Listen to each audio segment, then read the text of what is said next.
Bonjour à tous, une petite vidéo très spéciale aujourd'hui, je l'avais annoncée depuis un moment.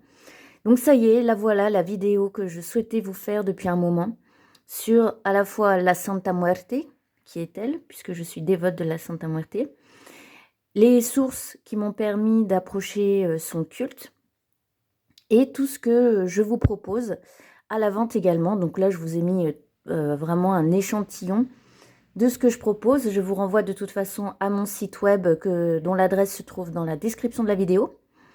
Donc vous pourrez voir ce qui est tout de suite disponible. Et puis de toute façon, je fais aussi principalement à la demande. Donc je vous expliquerai aussi un petit peu comment ça se passe. Mais je vous renvoie aussi à mon site web où toute la procédure est expliquée, si je puis dire. Donc vous voyez, il y a collier, chapelet. Je vous montrerai les chapelets un petit peu en détail. Nous avons des mini santita, toutes petites, de 3 cm, très pratiques pour mettre dans son sac à main, dans sa poche, dans sa chemise. On peut l'emporter partout avec soi. Et il y a des couleurs bien différentes. Et ensuite, on a 2 modèles différents de santa de 16 cm cette fois. Donc je vous les montrerai aussi d'un peu plus près. J'ai un petit porte-clés aussi disponible et j'ai des mini cartes de prière plastifiées aussi très pratiques à emporter partout avec soi. Donc je vous les montrerai de plus près tout à l'heure. Mais d'abord, je vous ai aussi exposé des sources les plus importantes pour moi qui existent sur la Santa Muerte et si l'on souhaite la découvrir ou juste tout simplement se cultiver à son sujet puisque c'est quand même assez passionnant. C'est en fait l'histoire de notre rapport à la mort. Donc voilà, c'est quand même un sujet assez particulier et qui peut être abordé de façon très sociologique et anthropologique, comme nous allons le voir tout de suite avec le docteur Andrew Chestnut, qui est le spécialiste, l'universitaire américain spécialiste de la Santa Muerte actuellement. Et c'est le seul, je crois, d'ailleurs. Donc pour vous faire une intro très rapide, je vais vous passer en revue et vous lire des petits cartels que j'avais créés pour une petite expo que j'avais fait à Grenoble, où j'exposais à la fois mes statues et aussi les bijoux que vous avez devant vous. Donc le culte de la Santa Muerte vient principalement du Mexique, et c'est un culte de la mort qui existe depuis les Mayas et les Aztèques. Pour eux et chez eux, dans ces cultures, la mort n'a jamais été une inconnue et elle n'est pas l'ennemi. La Santa Muerte est la représentation symbolique de la transition qui se produit lorsque nous mourons, lorsque nous quittons cette vie, notre corps, et que nous allons rejoindre le royaume des morts. La Santa Muerte a des origines syncrétiques, c'est la fusion donc entre ces vieilles antiques croyances aztèques et la croyance catholique, qui dans l'histoire s'est concrétisée avec les conquistadores et les Européens qui sont arrivés. Et contrairement à la grande faucheuse européenne, que nous connaissons mieux, notamment par les représentations moyenâgeuses, la Santa Muerte est plutôt associée à des effets positifs, comme par exemple la guérison ou la protection. Ses attributs principaux sont une longue tunique à capuche, une faux, une chouette, le globe terrestre et un sablier. Alors là, je vais vous montrer les images. Attention à la confusion qu'on fait très souvent. Mais la Santa Muerte n'est pas la Catrina.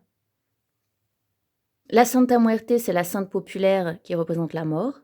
Et la Catrina est un dessin satirique de José Guadalupe Posada du 19e siècle qui souhaitait caricaturer les bourgeois de l'époque. Donc c'est une petite confusion qu'on peut comprendre de notre côté européen et occidental, voilà, qu'on connaît beaucoup moins qu'au Mexique, en Amérique latine. Brièvement, qui sont les dévots de la Santa Muerte? Donc au Mexique, cette divinité est louée principalement par des personnes qui mènent une vie dangereuse. Vous allez vite le comprendre, la Santa Muerte, c'est la sainte de cause désespérée. C'est quand vraiment on a prié tout le monde, on n'a pas eu de réponse, et on est vraiment au bout de nos capacités, de nos possibilités, on a tout essayé, on est vraiment désespéré, on se tourne vers la Santa Muerte. Donc elle est principalement louée par des personnes qui mènent une vie dangereuse. Au Mexique, c'est les policiers, les hors-la-loi, les criminels, les trafiquants, les prisonniers, mais aussi les juges et les avocats. Et pour la population aussi, les populations aussi les plus vulnérables ou les personnes opprimées. Et là-dedans, on retrouve les prostituées, les pauvres, les sans-abri, les drogués ou les homosexuels. La Santa Muerte est aussi très chérie par la communauté homosexuelle, puisque la mort accepte tout le monde, tout simplement. Et il y a beaucoup de transsexuels aussi qui viennent la prier pour sa protection. Et enfin, la Santa Muerte, comme vous l'aurez sans doute imaginé, est une sainte mal comprise, dans le sens où elle est entourée de beaucoup de sensationnalisme, et ce qui est d'ailleurs logique, mais on s'arrête en général à cela. Donc elle est déjà rejetée par l'Église catholique, et notamment mexicaine, qui l'a fait passer pour une entité satanique et malfaisante. Elle est adorée par les narcotrafiquants mexicains, donc ça c'est quelque chose qu'on retrouve très souvent aussi dans des séries ou dans des films à sensation. Et elle est présentée par les médias et les autorités mexicaines, comme je vous disais, comme malveillante et démoniaque. Donc ça crée... et puis comme elle est adorée aussi par, on va dire, des personnes qui sont loin d'avoir des vies rangées ou normées, comme je vous disais, les prostituées, les voleurs, les petits malfrats, etc., les marginaux, eh ben, on se fait beaucoup d'idées sur elles et on se dit que ce n'est pas une sainte recommandable. Mais nous allons voir que c'est beaucoup, beaucoup, beaucoup plus subtil que cela. Alors, je vais vous montrer les ouvrages d'Andrew Chesnut. Bon, il n'y en a qu'un, je vous ai juste mis l'édition principale, enfin, pardon, la première. Voilà, j'ai mis un de mes petits colliers dessus. Hop, instant promo, vous voyez un petit peu ce qui est possible pour moi de faire, si ça peut vous inspirer pour une commande. Les colliers avec médaillons comme celui-ci sont à... J'ai pas envie de vous dire une bêtise, mais en tout cas, vous pourrez toujours aller vérifier sur le site et me contredire. 35 €, ça me vient dans la tête. Et ceux qui sont avec des petites santitas, c'est 45 €. Voilà. Alors, passons. Je vous montre. Ça, c'est la toute première édition. Elle se présente comme ça. Donc, si vous lisez l'anglais, allez-y, puisque c'est toujours mieux de lire, moi, je pense, dans la langue d'origine. Voilà. Et voici la version, hop, avec à nouveau petit collier, avec perles, avec croix chrétienne et perles de lave. Donc voici à quoi ressemble l'édition française, qui est sortie il n'y a pas très longtemps, qui est l'unique pour l'instant. Et dépêchez-vous parce que je crois que sur Amazon, il n'y en a plus beaucoup. Alors, je vais m'installer ici un peu mieux pour vous la montrer. Et je vais vous montrer juste déjà la table des matières, qui est très intéressante parce qu'il a organisé ça avec les différentes couleurs des bougies, certaines différentes couleurs de bougies que vous pouvez retrouver dans le culte à la Santa Muerte. Ce qui renvoie aussi également à tout ce que je vous propose ici. Alors, pour vous faire une petite introduction sur ce livre qui est vraiment indispensable, j'allais dire c'est la base, mais en fait, il n'y en a pas beaucoup d'autres, à part que je vous parlerai aussi de ce livre-là aussi, qui est très important pour la pratique, mais vraiment, ça, c'est indispensable, tout simplement, je ne peux pas dire mieux. Donc, Andrew Chesnut, qui est-il? C'est un Américain, un universitaire, qui travaille à la Virginia Commonwealth University, et il est spécialiste des religions d'Amérique latine, et il a commencé à étudier la Santa en 2009, et au début, eh ben, il n'était pas du tout parti pour l'étudier, mais comme ça arrive très souvent, la Santa, elle aime bien s'imposer, elle aime bien se mettre au milieu de notre chemin et nous faire un coucou. La première édition de ce livre a été éditée il y a 10 ans. Donc on a dû attendre un bon moment avant de pouvoir nous le procurer en français.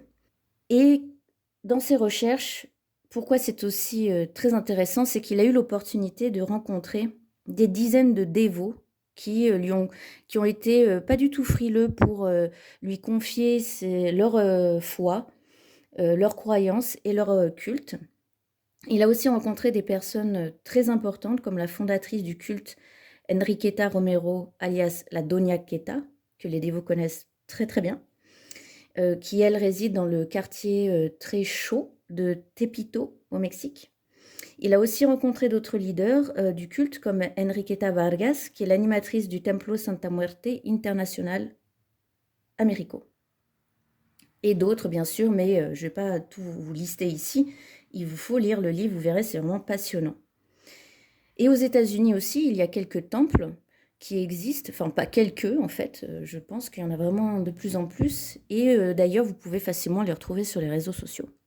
Donc Andrew Chestnut est aussi allé à la rencontre de tous ces temples aux États-Unis, puisque ça illustre bien à quel point ce culte et cette foi s'élargit de plus en plus dans le monde. Et on doit aussi ce livre, édité en français, grâce à la contribution de 2 anthropologues, dont un français qui est Christian Boucher. Donc merci Monsieur Boucher, parce que c'est lui qui a traduit ce livre en français. C'est donc le seul livre exhaustif que nous avons aussi érudit sur la Santa Muerte. Donc vous verrez, il y a toute une étude sur les origines du culte, donc ça c'est vraiment très intéressant. Sur les pratiques bien sûr, et sur les dévots, sur qui sont-ils. Il y a une vraie étude sociologique là-dessus. Leurs origines sociales, leur identité, leur foi, qui est extrêmement bien expliquée et aussi contextualisée. Rappelons-nous que Andrew Chestnut, Andrew Chestnut, est un anthropologue. Donc lui, il aborde tout ça par ce prisme-là. On a aussi l'étude de la répercussion auprès du public extérieur et des médias de ce culte qui était très discret au début et même réprimé, vous allez comprendre pourquoi. Comment les médias traitent ce culte, donc pas très bien, vous verrez. Et aussi les religions officielles, la religion catho n'approuve absolument pas le culte de la Santa Muerte, puisqu'il se réfère toujours à au même passage dans la Bible. Il y a un passage où c'est écrit, où il expliquait en tout cas que Jésus a vaincu la mort. Parce que Jésus a vaincu la mort, ça veut dire que la mort est l'ennemi de Jésus. Alors que dans le culte de la Santa Muerte, pas du tout. Jésus n'est pas combattu contre la mort. La mort est simplement été envoyée de Dieu pour venir chercher Jésus sur la croix et le ramener au royaume, au royaume des cieux, je ne sais pas, vous l'appelez comme vous voulez. Vous trouvez aussi des statues qui représentent la Santa Muerte avec le Christ dans ses bras, allongé, avec ses blessures, ses plaies, et la Santa Muerte le tient dans ses bras. Donc vous voyez, c'est vraiment toute une autre vision de la mort que pour les catholiques. On a dans ce livre donc un véritable tableau détaillé, anthropologique et sociologique, puisqu'il étudie aussi évidemment comment on voit ce culte aujourd'hui, notamment sur les réseaux sociaux. Il y a une explosion de témoignages de culte à la Santa Muerte sur les réseaux sociaux. On peut en trouver des tonnes et des tonnes, vraiment tous les dévots qui sont heureux de manifester leur foi comme ceci ne lésinent pas sur des posts et des vidéos de leur culte à la Santa Muerte. Et alors, ce qui est intéressant aussi, c'est comment Andrew Chestnut s'est intéressé à la Santa Muerte. Donc lui, il commençait plutôt à l'époque, en 2009, à faire une étude sur la Virgen de Guadalupe, qui est la sainte patronne du Mexique. Mais si j'ai bien compris, il y a eu un manque l'intérêt commençait un peu à baisser. Et puis tout d'un coup est apparu un article sur son ordinateur, c'est comme ça qu'il explique, un article qui relatait un assaut militaire contre la Santa Muerte à la frontière américano-mexicaine. Donc ça l'a énormément surpris. Une quarantaine de sanctuaires ont été détruits, ont été rasés même par des bulldozers. Donc ça l'a énormément interloqué. Pourquoi le gouvernement mexicain avait déclaré la Santa Muerte comme ennemie de l'État? Et puis lui, sans avoir vraiment encore étudié la Santa, il la voyait aussi comme une anti-vierge comparée à la Virgen de Guadalupe. Donc de loin, il se disait qu'elle était aussi peut-être pas digne d'intérêt, je ne sais pas, mais en tout cas, comme il étudiait la Virgen de Guadalupe, et qu'elle avait l'air d'une, comment dire, son opposée.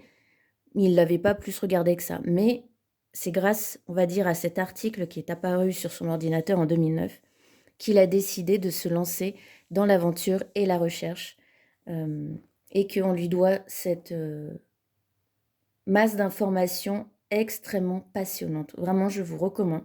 Si vous vous intéressez à la Santa Muerte, c'est le livre vraiment qu'il faut vous procurer.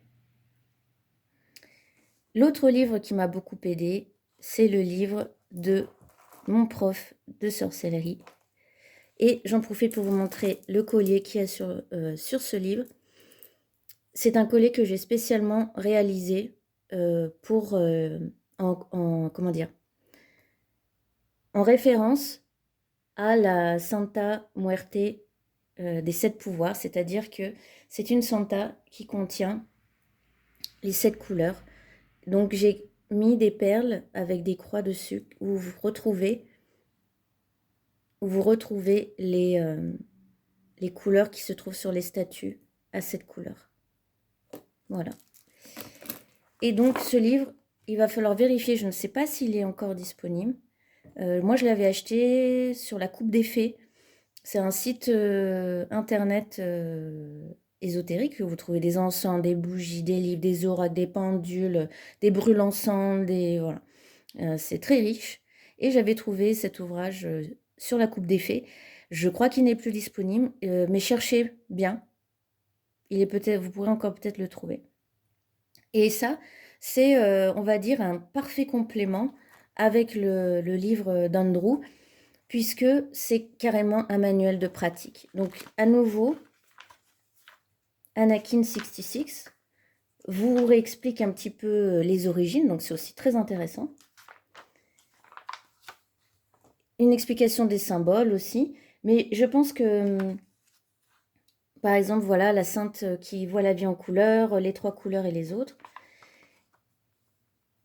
Et donc, vous avez vraiment des rituels, vous avez les mises en garde aussi, l'interprétation des bougies, ritualiser, purifier une robe ou une image. C'est vraiment ceci que j'ai suivi pour consacrer toutes les statues que vous voyez là.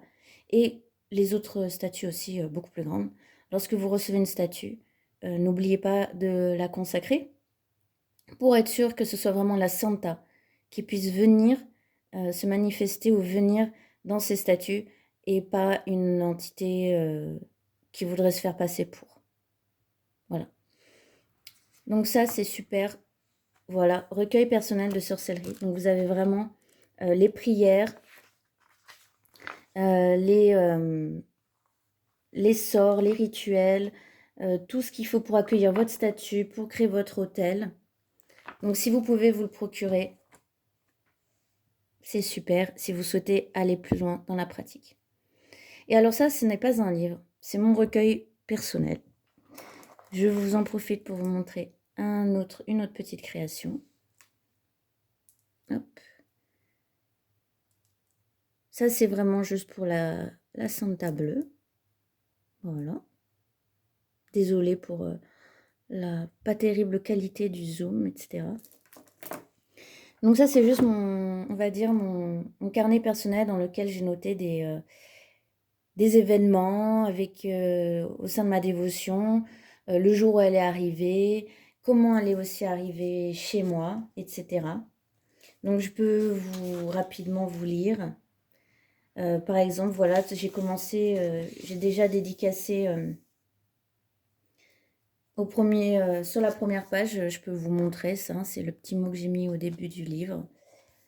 À ma reine, mon voyage à ses côtés, les débuts, mon parcours, les rêves, les messages, à la Sainte Mort, puisses-tu accepter ma dévotion et me protéger, moi et ceux que j'aime. Merci d'être arrivé dans ma vie. Donc la première chose que j'ai notée, c'est avril-mars 2020. J'apprends qu'il existe une entité, une divinité de la mort, qui s'appelle la Santissima Muerte. Donc avril-mars, et en mai, tout de suite après, par hasard, je suis tombée sur 2 lives concernant la Santa Muerte. Il y avait un live d'Andranos, et je pense qu'il y en avait un autre par Anakin. Et puis ensuite, bah, mai-novembre, je ne pense qu'à elle et mon lieu de vie se remplit doucement de ces représentations. Il faut savoir que depuis que je suis petite fille, aussi, les squelettes sont une image qui me sont très très familières.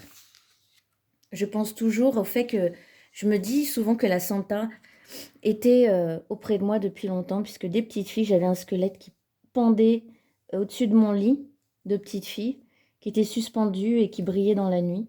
Ça, c'était un cadeau que mon père avait trouvé un peu rigolo. Il m'avait envoyé... il faut que je vous dise l'âge à peu près, hein, je ne sais plus quel âge vraiment j'avais. Mais j'avais peut-être, j'ai peur de dire une bêtise, hein, 9 ans, 8 ans, peut-être 7-8 ans. Mon père m'emmène à la foire à Grenoble pour que je tire à la carabine. Donc je me débrouille super bien. Et je gagne, quand on gagne, on a le droit de choisir un lot, un cadeau. Et je savais pas trop quoi choisir. Et puis mon père, il me dit, enfin il me souffle à l'oreille, tu trouves pas qu'il est rigolo ce squelette? Il brille dans la nuit. Je fais, oh bah oui, enfin, oh, mais ça me dérangeait pas. Et en fait, il a pris un fil transparent qu'il a cloué au plafond. Et puis il y avait le squelette qui suspendait comme ça au pied de mon lit et qui brillait dans la nuit. Attendez, je vais vous montrer un exemple. Hop, alors lui il est très grand et il n'est pas en plastique, mais par exemple, voilà, c'était exactement ça. Alors attendez. Hop, ah, on voit pas sa tête. Voilà, c'était ça, qui pendait au-dessus de mon lit. Et il est resté des années là, bah, tout le temps où j'étais dans ma chambre de petite fille. Il n'y avait pas les fleurs, hein, mais c'était un squelette tout simple. Et j'ai jamais eu peur de ce genre de choses, vraiment. Je me dis, voilà, la Santa était peut-être là. Dites-moi ce que vous en pensez, si c'est juste le hasard ou c'est qu'elle était déjà là quelque part. Je suis loin d'être une dévote parfaite, hein, je n'ai pas honte de le dire, parce que je reste humaine et j'ai parfois des doutes. J'ai aussi mon canal médiumnique que j'ai peur d'ouvrir, alors forcément je reçois difficilement on va dire, des messages. Mais elle fait tellement maintenant partie de mon quotidien, de mon environnement, que en fait je ne veux pas m'en séparer, je ne peux pas. Je continue toujours de faire mes dévotions, de faire mes offrandes, de lui parler. J'espère que tout ce que je fais là lui plaît vraiment, parce que c'est pour la faire connaître, pour l'honorer que je fais tout ça.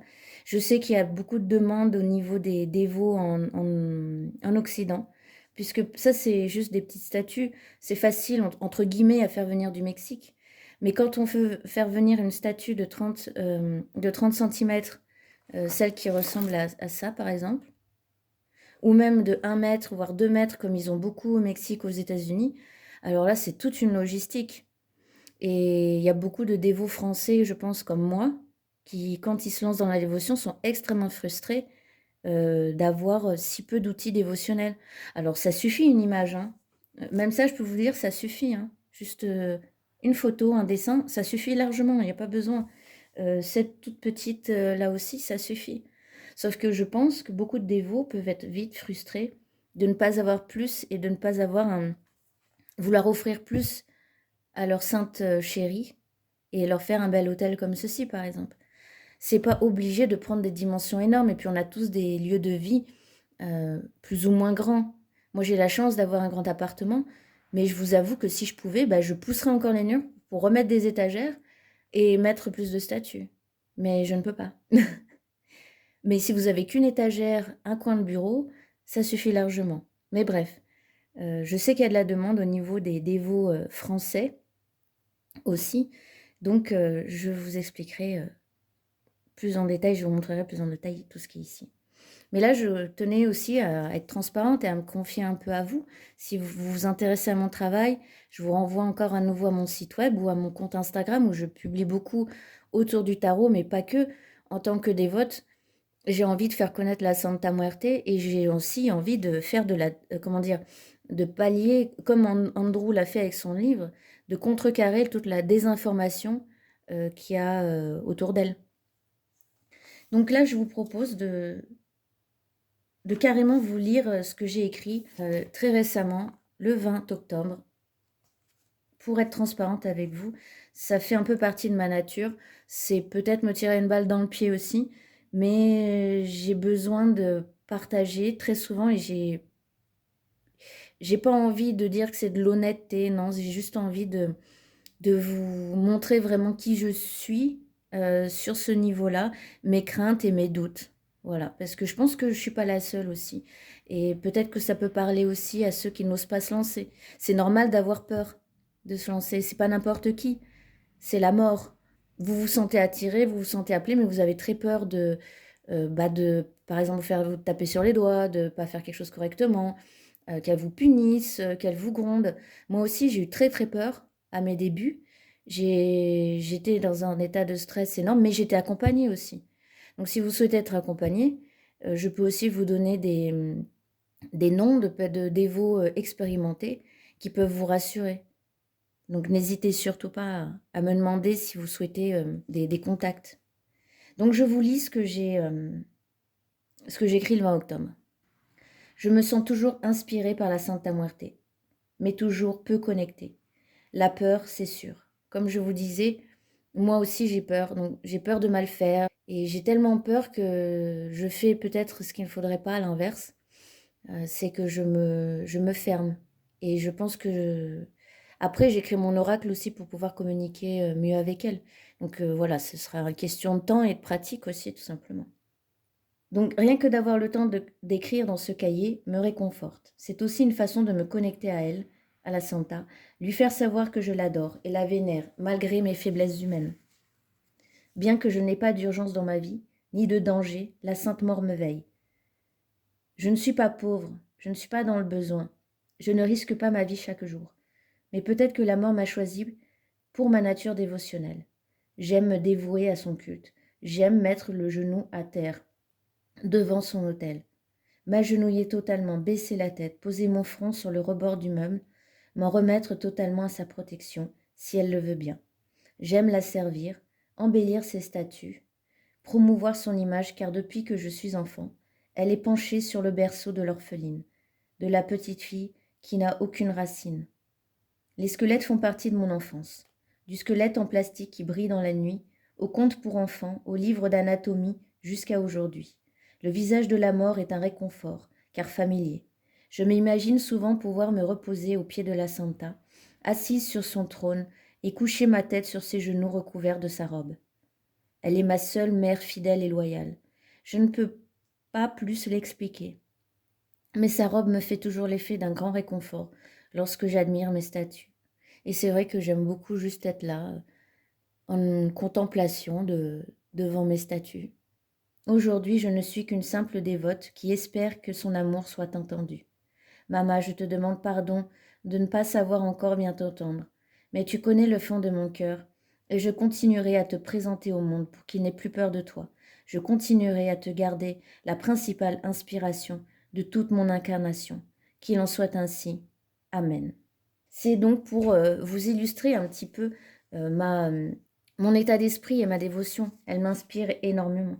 Donc je vous propose qu'on passe un peu vite à la description de tout ce qu'elle a. Alors je vous ai montré quelques bijoux. Là je vous montre pour exemple, je crée aussi des chapelets à la demande. Donc un chapelet évidemment n'a rien à voir avec un collier, c'est un outil dévotionnel, c'est un outil pour réciter le chapelet de la Santa Muerte. Donc là on m'a demandé un chapelet rouge. Je peux en faire avec toutes ces petites santitas qui sont là bien sûr. Il y a de la rose, pardon excusez-moi ça a tout bougé. Il y a de la rose par exemple. On a de la bleue. On a, alors, elles paraissent noires, mais elles sont violettes. La verte, la jaune, la dorée. Hop, je les mets comme ça. Elles ont toutes une colorines au pied. Donc, qu'est-ce que c'est une colorine? C'est une graine d'une plante typique du Mexique. C'est une petite graine, il faudrait que je vous en montre une pour exemple. Je vais aller la chercher. Mais pour exemple, par exemple, j'ai créé ce collier spécial colorines. Je l'appelle comme ça, puisqu'il est du couleur des colorines. Voilà, c'est avec il est avec des toutes petites têtes de mort. Elles sont pas trop grosses. Et elles sont orange et noir comme les incolorines. Je vais vous chercher une petite minute pour vous montrer à quoi ressemblent les colorines. Voilà, c'est un peu improvisé. Voilà les colorines. Donc on en met sur les autels de la Santa pour lui rappeler ses racines. Voilà, une colorine. Hop, je vous montrerai mieux. Voilà.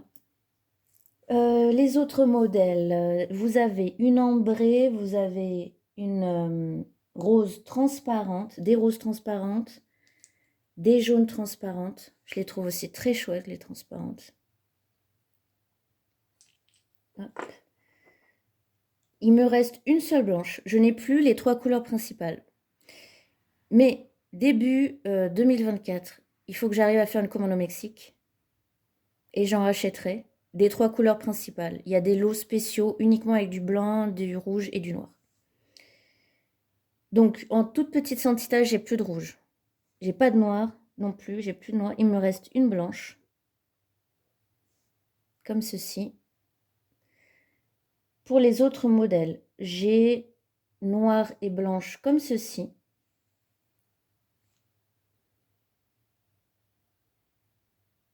Voilà. Et avec les autres ont un petit socle en plus. Donc, j'ai blanc, bleu et ambré, doré. J'essaie de vous les montrer comme ça. Voilà, celles-ci, elles sont sur socle. Et vous avez toujours des semillas, donc des graines, et les colorines, ça symbolise, c'est pour nous apporter de l'abondance, de la richesse et de la prospérité. Voilà pour ce qui est des petites statues. J'ai aussi un petit porte-clés de disponible, zut, à 10 €. Ça, c'est à 12 €. Un petit porte-clés pour avoir avec vous la Santa. Je ne sais pas si on le voit bien. Voilà. Et enfin, j'ai ces petites cartes prières. Alors, je vais vous les montrer de plus près. Elles ont chacune, évidemment, une prière particulière. Je ne vais pas toutes vous les lire, mais vous n'hésiterez pas à me demander s'il y en a une qui vous intéresse. Donc, par exemple, celle-ci. Ça, c'est la negra. Donc, c'est la noire. Et c'est en espagnol. Hein. Je crois qu'elles sont toutes en espagnol. Oui, elles sont toutes en espagnol. Donc, une pour la noire. Celle-ci, c'est réversible.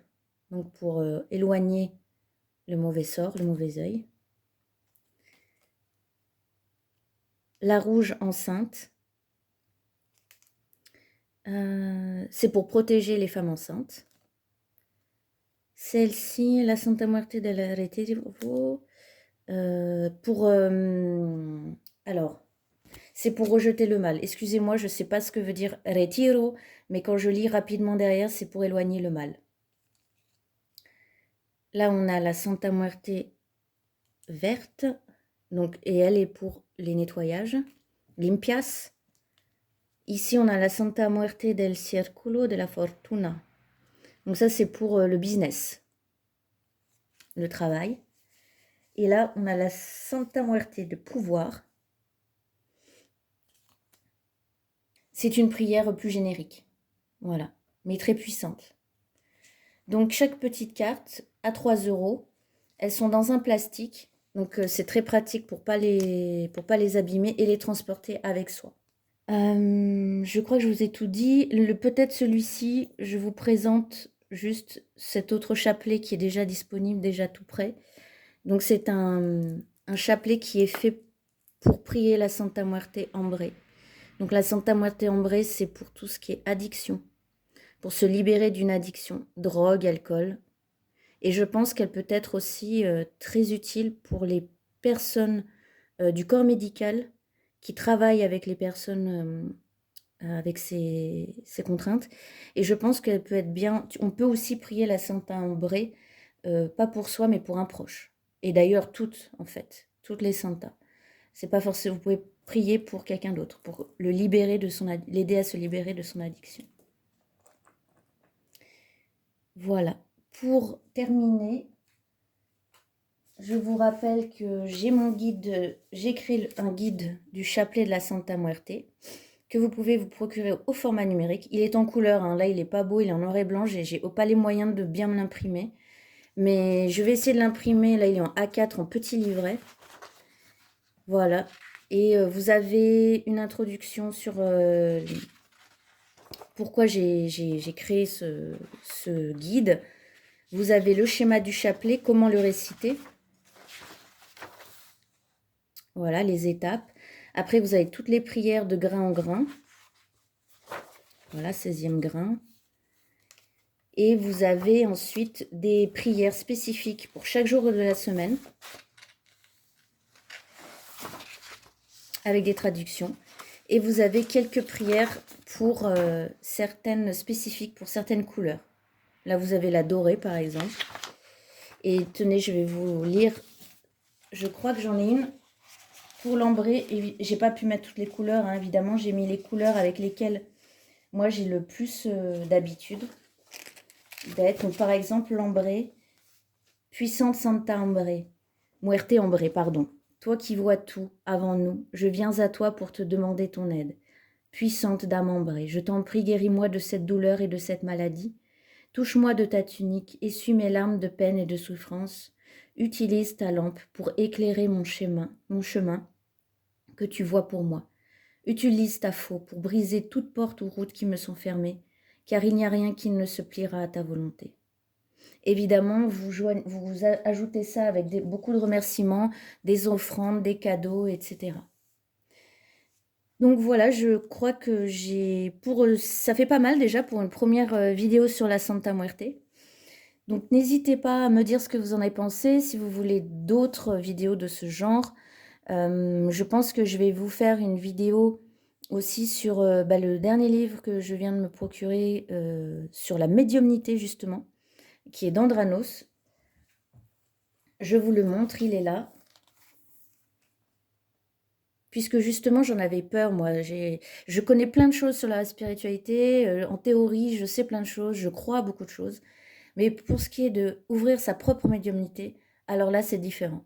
Et je pense que j'ai peur justement parce que faut pratiquer tout simplement. Et je me sens un peu imposteur, je sens que je ne vais pas y arriver, alors qu'en fait, on a tous des capacités médiumniques. Moi, j'étais aussi très dans le terrestre, dans l'idée de créer mon entreprise, de penser uniquement matériel. Forcément, ça a pris le pas sur le reste. Mais bon, bref, je m'éloigne. Mais je vous ferai une review aussi sur le livre d'Andranos. Déjà, je peux vous dire que je l'aime beaucoup. Ce livre est passionnant et très, très pratico-pratique. Donc ça, c'est super chouette. Voilà, il ne me reste plus qu'à vous souhaiter une bonne soirée ou une très bonne journée. Et je vous dis à très bientôt.